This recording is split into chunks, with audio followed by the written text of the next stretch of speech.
Þetta er yfirferð á verkefni 4 í vegferðin 2 árið 2021 en verkefnið byggir á verkefni 9 úr vegferðin 1 árið 2020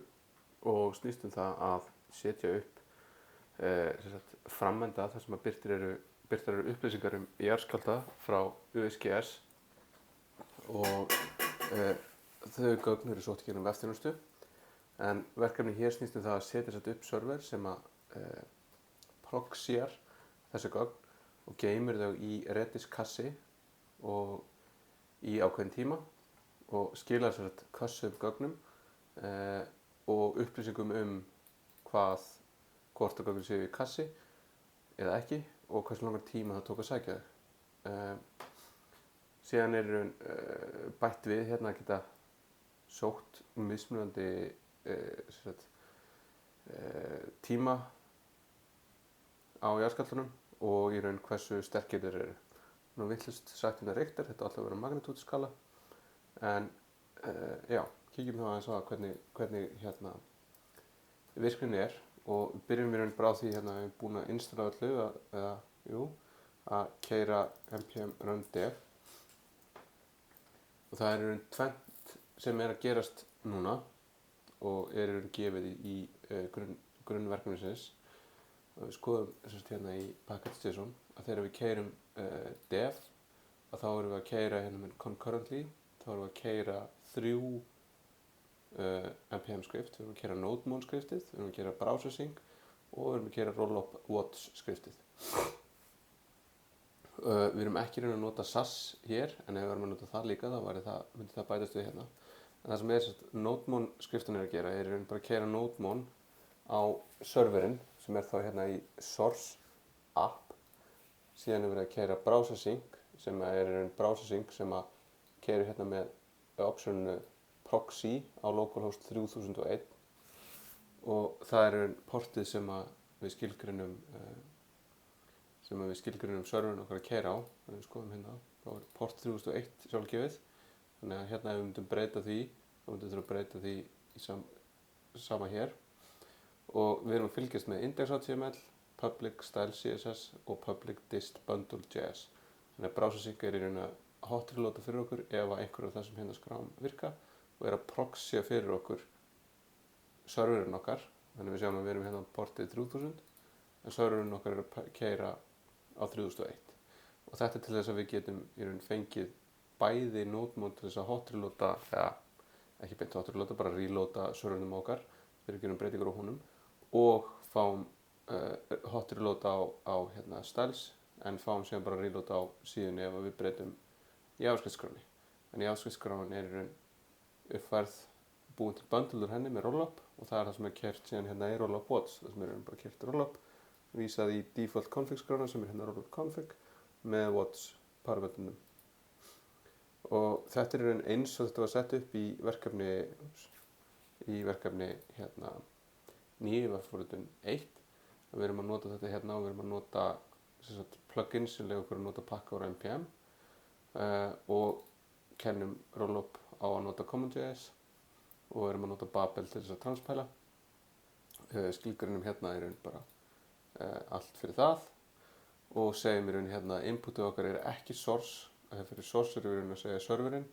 þetta ætti kannski að heita server en client er í raun það sem við erum að keyra fyrir framöndan okkar. Og partur af verkefninu var í raun það að sjá munin á því að vera að skrifa í JavaScript-kóðan hérna í framöndanum og í bakendanum. Það sem við erum að gera mjög svipað hluti en á mjög ólíkum stöðum. Annar að sækja þetta frá vefþjónustunni og sjá að kassa þetta í Redis en hinn að sækja þetta á serverinn sjálfan sem keyrir hérna til hliðar og í raun veit ekkert hvað gerist síðan í framhaldinu. En ef við skoðum þá hvernig serverinn okkar haga sér að þetta er svona bara mjög svipað og allt sem við höfum gert í vor með Express að við erum bara að sækja Express, við erum að sækja .n hérna, við erum að sækja hvað hérna. Við erum að nota public mapuna hérna sem er þá í raun að skaffa okkur stílunum okkar og client-side JavaScriptinu okkar. Við erum að nota eitthvað views hérna, en ég held að var það ekki bara eitthvað vitleysa. Þetta er í rauninni ekki neitt notað hérna og eftir bara að tekið út. Svo erum við með bara villimeðhöndlun og síðan erum við með proxy, /proxy sem er þá proxy fyrir USGS þjónustuna og svo erum við með bara / hérna sem er þá erum við bara að senda index.html skrána til clientsins. Þannig að index.html er bara mjög einföld og erum bara harðkóðuð með svona sniðmótið eða templati fyrir í raun gögnin og hvernig þau myndu koma inn hérna. Þannig að þegar ég íti á eitthvað hér þá fæ ég þetta hérna, hlið gögnum, fekk þetta hérna verulegir jarðskjálftar, gögn eru ekki cache, fyrirspurn tók 544 millisekundur og ef ég fer hérna þá semstu klukkustund og fæ alla og þá sjáum við þá birtast hérna á kortinu og svo ef við tökum eitthvað sem tekur virkilega langar tíma eins og allir jarðskjálftar seinasta mánuðin og það tekur einhver tíma hérna, við erum að bíða eftir í rauninni að þetta komi og þetta fari ekki inn í proxyn sem býr til aðeins auka load á þetta en þetta tók samtalið 5,5 sekundur en ef við prófum núna að fara hérna aftur hérna og hreinsa þetta og tók þetta 0,4 millisekundur og ég fer núna í allir jarðskjálftar og þá er í raun ákveðin kostnaður þarna sem er ekki tekinn fram í raun í því að búa bara til taka við öllu JSON-inu sem er fjára stórt hérna og síðan erum teikna alla þessa jarðskjálfta. Þetta er náttúrulega ekki ideal að taka við svona rosalega mikið af gögnum hérna. En það sem serverinn í raun sagði í staðinn fyrir að tók 5,5 sekundur, þá tók hann 120 millisekundur eða 123 millisekundur að sækja gögnin úr Redis-cache-inu og senda það áfram. Það er í raun svona lykillinn aðeins við hérna hversu mikið við getum sparað í tíma á því að geyma gögnin þó svo að það sé ekki nema í smástund hjá okkur svona innan gæslappa áður en að við gerum eitthvað við þau síðan í forritun okkar. En það sem við gerist hérna er sem sagt, ef við skoðum þá aðeins nánar hvað er að gerast í þessu proxy. Þar erum við í raun með slóðina á jarðskjálftana og slóðin er í raun við bara komum staði hvernig hún er búin til hérna. Það er eitthvað type og eitthvað period og svo .g og JSON og við sem getum kallaði það bara hérna þess að búið til rétt á slóð. Og síðan erum við með hérna fetch sem að fetchar þá á servernum og er þá að nota node fetch hérna sem sækir út frá slóðinni, býr eftir JSON-inu og skilar JSON-inu. Þannig að við erum í raun ekki að gera neina vinnu með gögnin sjálf, við erum bara að proxya þau. Þannig að við bara sækjum einhver gögn, tökum við þau, gerum ekkert við þau, geymum þau og sendum þau svo áfram. Og það sem gerist þar er að við búum til urlið sem að við sækjum jarðskjálftann á. Við búum til cache-lykil sem er þá í raun lykilinn sem við notum í Redis til þess að vita hvort við séum búin að kassa gögnin eða ekki. Þannig að ef við skoðum aðeins hérna hvað er í Redis, opnum Redis CLI og segjum keys stjarna, þá er allt tómt hérna út af því að tíminn sem það tekur hérna, við erum með bara hardcore 60 sekundur. Þannig að ef ég núna keyri hérna verulegir jarðskjálftar, þetta var ekki cache, er í cache og ég gerum hún aftur keys hérna og þá er lykillinn minn hér, svo sem ég skilgreini hérna og það er passa við hérna type, type sem er þá significant, það er verulegir hérna og það er period, er hour og það er þá hour og ef ég skoða þá hvað er hérna bakvið þá get ég kopjað þetta og gert lykillinn og þá fæ ég í rauninni þetta tóma GeoJSON set. Þannig að við förum hérna seinustu viku í verulegir jarðskjálftar og skoðum núna aftur keys, þá eru núna 2, ef ég tek þá þennan, skoða hvað er þar, þá sé ég í rauninni það er eitthvað meira hérna. Og svo ef ég í rauninni keyri þessa hérna fyrirspurn aftur, þess að var rosalega dýr, þá er ég í rauninni að geyma í Redis einhver fleiri 100 kilobæti eða jafnvel megabæti af gögnum sem er þá í rauninni bara geymt þarna bara eins og þau voru. Og þegar við segjum í rauninni bara hérna ef þau eru kassuð, þannig ef það er til þetta stak í Redis sem á þennan hérna lykil, þá ætlum við að segja að data er cached, annars ætlum við að veita fetch from USGS sem að þá býður í raun eftir því að við sækjum þessi hérna gögn og segjum hérna elapsed þá í raun einhver timer sem við byrjum hérna uppi og ef við skoðum hérna þá í raun þessi timer hérna bara hjálparfall sem notar process high resolution timer sem að fer alveg niður á nanosekundur og skilur okkur hérna þannig að við fáum þetta í sekundum og þannig að þessi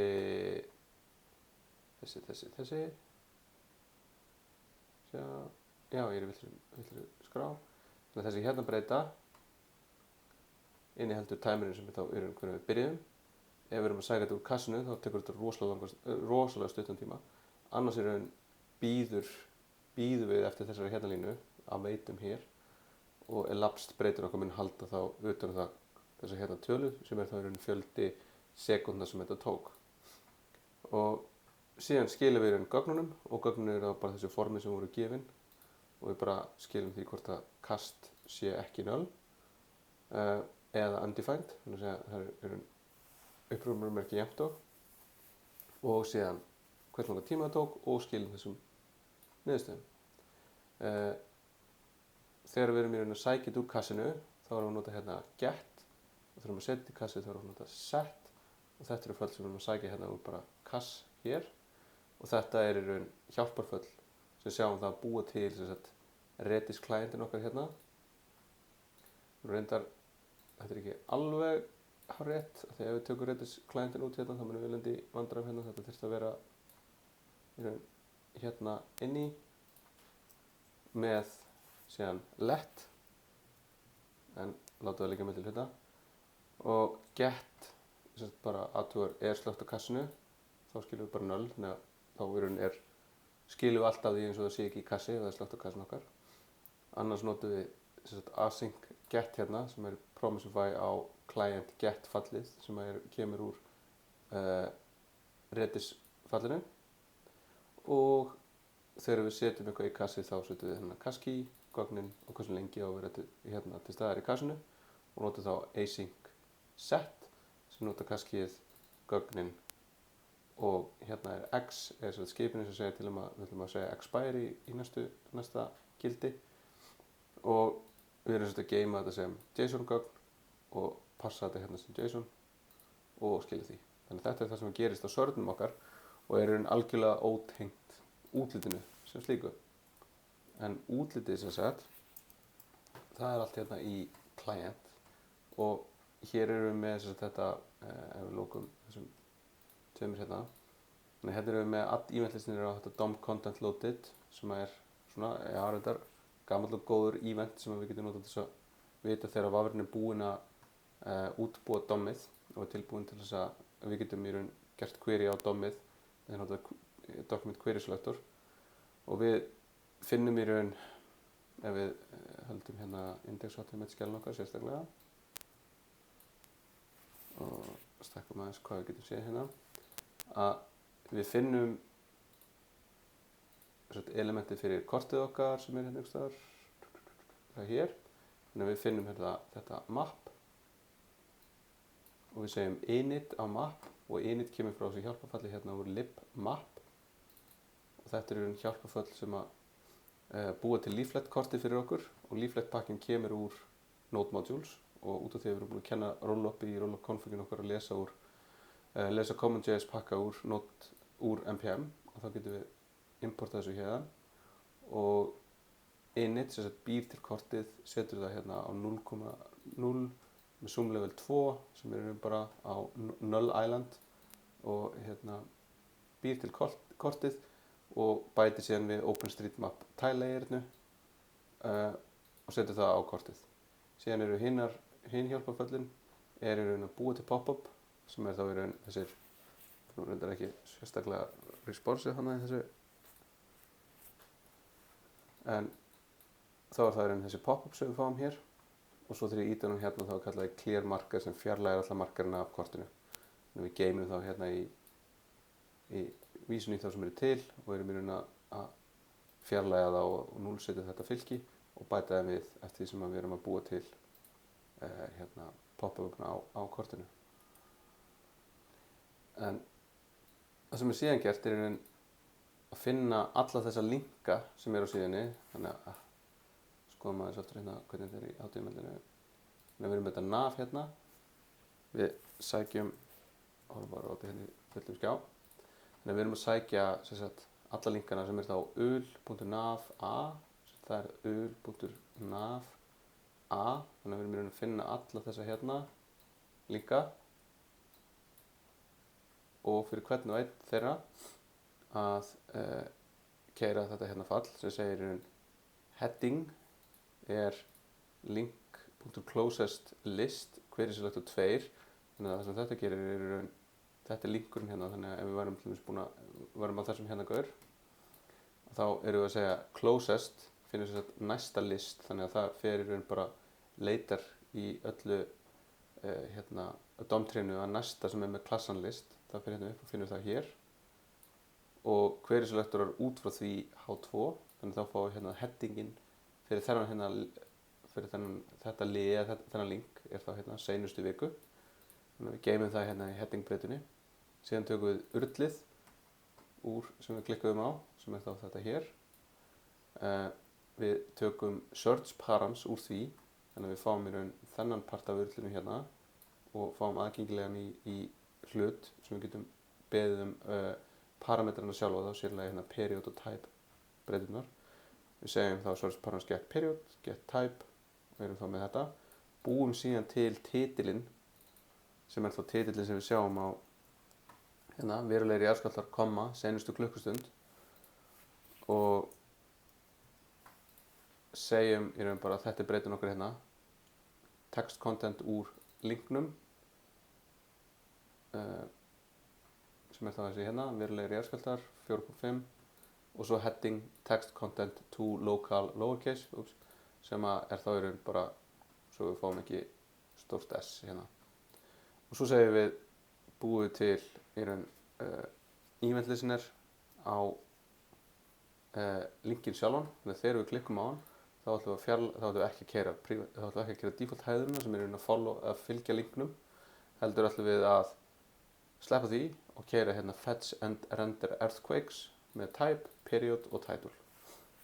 og það fall er hérna fyrir ofan og það er async fall sem að byrjar á því að finna vísanir í þessi element hérna, loading, UL fyrir earthquakes, H1 fyrir titilinn og cache info hérna sem er þá p.cache hérna. Síðan nullum við hvert og eitt, þannig að við fjarlægjum alla earthquakes, fjarlægjum allt úr fjarlægjum headingið, fjarlægjum upplýsingar úr cacheinu, fjarlægjum alla markarana, þannig að við erum að gera þetta áður en við byrjum að sækja nýjar upplýsingar og við segjum sem sagt fjarlægjum af þessum loading-gaur hérna, hidden klassan, þannig að hann birtist og síðan sækjum við earthquakes, sem er að nota þetta fetch earthquakes hérna, sem er í þessu hér og er þá að nota proxy fallið okkar úr servernum, þannig að þá erum við bara að vísa í /proxy og notum window location sem grunninn okkar, þannig að við erum að fara bara á /proxy hérna og það gerist reyndar ekkert hérna, en við gerum hérna period hour type significant, þá fáum við gögnin frá servernum og við bíðum bara eftir að það komi, ef það kemur einhver villa, segjum við því, ef það kemur ekki 200 svar, segjum við frá því og svo skilum við gögnum, þannig að þetta er bara að gera fetchið, en hér eru ekkert að ná í neitt fetch library, af því hérna erum við að keyra fetchið í sambandi, í kontextinu sem er vafrinn, þannig að það er í raun vafrinn hérna á Firefox sem skaffar okkur fetch fallinu. Þegar við erum búin síðan að sækja þessa jarðskjálfta, þá bætum við aftur við hidden hérna, þegar þá erum við búin að sækja gögnin hérna, þannig að þetta hlöðum gögn sem að hverfur aftur. Ef það var eitthvað villa, þá segjum við það bara eitthvað villa við að sækja gögn. Síðan setjum við bara titilinn í H1, setjum cache infoið í